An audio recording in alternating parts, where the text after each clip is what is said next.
Very very good morning all of you.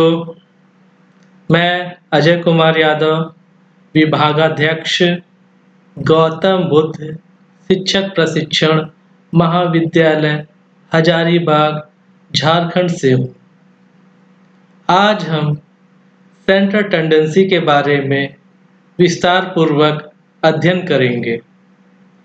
जैसा हम सभी जानते हैं कि सेंट्रल टेंडेंसी न केवल हमारे सिलेबस का एक हिस्सा है, अपितु यह विभिन्न कंपटीशन में भी हमें काफ़ी सहयोग करता है। तो सबसे पहले हम यह जानना चाहते हैं कि केंद्रीय प्रवृत्ति के माप को, जिसे प्रायः हम औसत के रूप में जानते हैं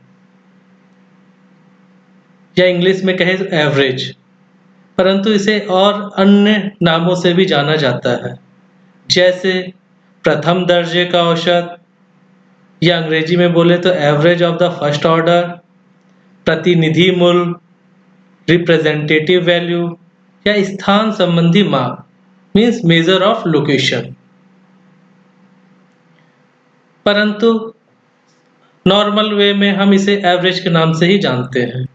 अगर हम इसकी परिभाषा की बात करते हैं, जिसमें रास महोदय ने बताया है कि केंद्रीय प्रवृत्ति का मान वह मान है जो कि संपूर्ण आंकड़ों का श्रेष्ठतम प्रतिनिधित्व करता है। और अगर जेपी गिलफोर्ड महोदय की बात करें, उन्होंने कहा है कि व्यक्तियों के निरीक्षणों के एक समूह के केंद्रीय मूल्य को इंगित करने वाला अंक एक औसत होता है। इन परिभाषाओं को देखने के उपरांत हमारे दिमाग में यह शब्द स्थिर हो जाता है कि किसी समंक श्रेणी में एक ऐसी संख्या जो संपूर्ण समंकों की विशेषताओं का ज्ञान कराती है तथा जिसका उपयोग संपूर्ण श्रेणी के प्रतिनिधि के रूप में किया जाता है, सांख्यिकी माध्य या माध्य कहलाती है। या संक्षेप में हम कह सकते हैं कि माध्य वह मान है जो श्रेणी के समस्त समंकों का प्रतिनिधि करता है।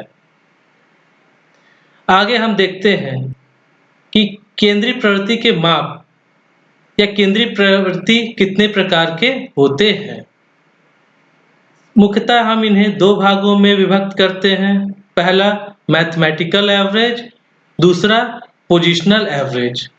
मैथमेटिकल एवरेज में अरिथमेटिक मीन या सिंपल मीन या एवरेज, जिसे आम तौर पे सभी लोग जानते हैं, इसके अलावा ज्योमेट्रिकल मीन और हार्मोनिक मीन भी होते हैं।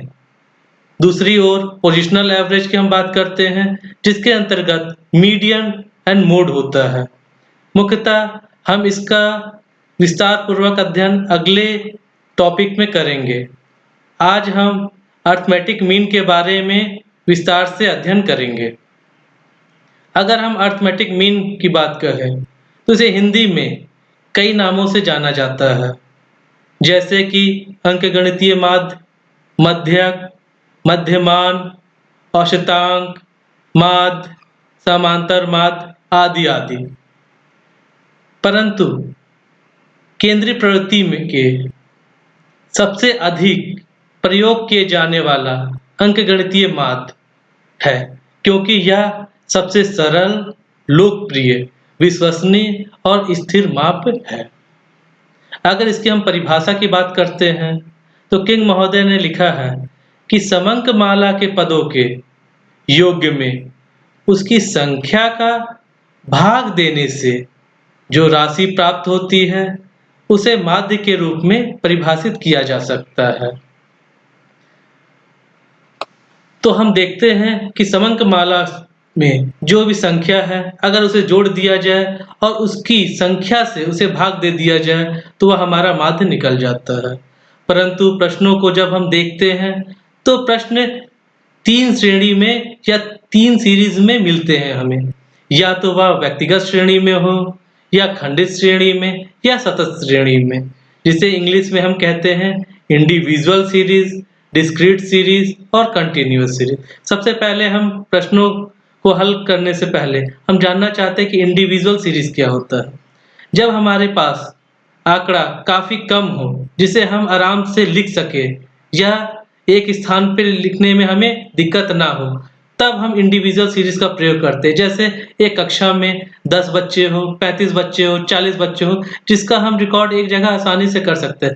परंतु अगर 30, 40, 50 से अधिक होकर के 1000, 2000 हो जाए तो हमारे लिए यह संभव नहीं होता है कि हम उन्हें एक स्थान पे ही लिख लें।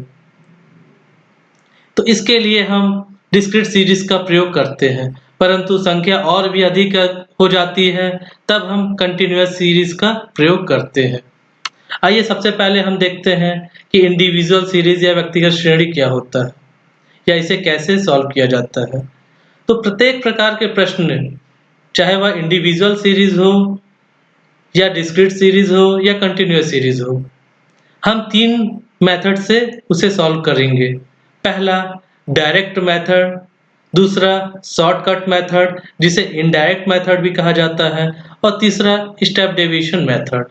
तो सबसे पहले हम इंडिविजुअल सीरीज के तीनों मेथड का एक फार्मूला देखते हैं। यहाँ पर हम देख रहे हैं कि x बार लिखा हुआ है। ये हम औसत के लिए या अरिथमेटिक मीन के लिए इस सिंबल का प्रयोग करते हैं। अगर हम डायरेक्ट मेथड का प्रयोग करना चाहें तो उसके लिए हम सब जो फार्मूला यूज करते हैं वह sigma x divide by n है। अर्थात सिग्मा x का मतलब जो भी मूल्य है उसका योग तथा n का मतलब है हमारा कुल संख्या। अगर हम शॉर्टकट मेथड का प्रयोग करना चाहते हैं तो हम देखते हैं कि a प्लस सिग्मा dx है अपन n का प्रयोग करते हैं, और स्टेप डेविएशन मेथड में a plus sigma dx divide by n into C का भी प्रयोग करते हैं। इस सभी फार्मूला को हम एक एक करके अच्छे से समझेंगे। तो सबसे पहले हम एक प्रश्न लेते हैं। हम मानते हैं कि एक कक्षा है, उसमें एक क्लास 11th की एक कक्षा है जिसमें रोल नंबर 1 से 10 दिया गया है तथा उनका एग्जाम होता है और वह 1 से 10 रोल नंबर वाले अपने एग्जाम में मार्क्स लाते हैं। हम देखते हैं कि रोल नंबर 1 का व्यक्ति 40 नंबर लाया, रोल नंबर 2 का व्यक्ति 50 नंबर लाया, 3 का 60 नंबर, रोल नंबर 4 का 25 नंबर, रोल नंबर 5 का 35 नंबर, रोल नंबर 6 का 55 नंबर, रोल नंबर 7 का 65 नंबर, रोल नंबर 8 का 75 नंबर, रोल नंबर 9 का 85 नंबर और रोल नंबर 10 का 90 नंबर लाया है। हम इसमें देखते हैं कि रोल नंबर 4 जो सबसे कम 25 नंबर लाया है और रोल नंबर 10 जो सबसे अधिक 90 नंबर लाया है। परंतु सभी आंकड़ों को याद करना हमारे लिए संभव नहीं होता है, तो हम हर एक कक्षा के लिए एक एवरेज निकाल लेते हैं जिससे हमें यह पता चलता है कि इस कक्षा में औसतन छात्र कितने प्रतिशत नंबर लाए हैं। तो इसे अगर हमें सॉल्व करना है तो सबसे पहले हम आज डायरेक्ट मेथड के हिसाब से सॉल्व करेंगे। इसके लिए हम सबसे पहले इसे कॉलम में लिख लेंगे, रोल नंबर एक साइड में, दूसरे साइड में मार्क्स। इस मार्क्स को ही हम x कहते हैं, और जब इन मार्क्स को हम टोटल जोड़ेंगे तो ये हमारा आ रहा है 580, जिसे हम सिग्मा x कहते हैं। अब हम क्या करेंगे, जो हमारा इंडिविजुअल सीरीज में डायरेक्ट मेथड का फार्मूला था उसे लिखेंगे कि x bar equal to sigma x divide by n। ये हमारा फार्मूला है डायरेक्ट मेथड का। अब इस फार्मूला में सिंपल जो हमने बताया था कि सिग्मा x का मतलब x का जोड़, तो कुल जो हमारा x है, जो नंबर है 580, हम उसे यहाँ पुट कर देंगे। नंबर n मतलब संख्या, अगर हम संख्या देखते हैं तो 1 2 3 4 5 6 7 8 9 10, मतलब हमारी संख्या टोटल 10 है, तो हम यहाँ पे n 10 लिखेंगे। अब इसको हम अगर डिवाइड करते हैं 10 से तो हमारा आंसर 58 मार्क्स आएगा। तो हम ये जो देख रहे 58 मार्क्स, यह कक्षा 11 जो हमारा प्रश्न है उसके हिसाब से कक्षा 11 का औसत मार्क्स 58 नंबर ही है।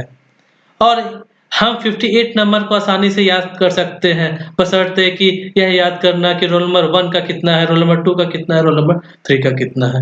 इसीलिए औसत का हम प्रयोग करते हैं, जिससे हम किसी भी कक्षा के बारे में आसानी से जान सके कि औसत छात्र क्या है और हम दूसरे क्लास के छात्रों से इसकी तुलना भी कर सकते हैं। तो आज के लिए हम इतना ही बताना चाहते हैं। नेक्स्ट वीडियो में हम शॉर्टकट मेथड और स्टेप डेविएशन मेथड भी बताएंगे। ठीक है, नमस्कार, धन्यवाद।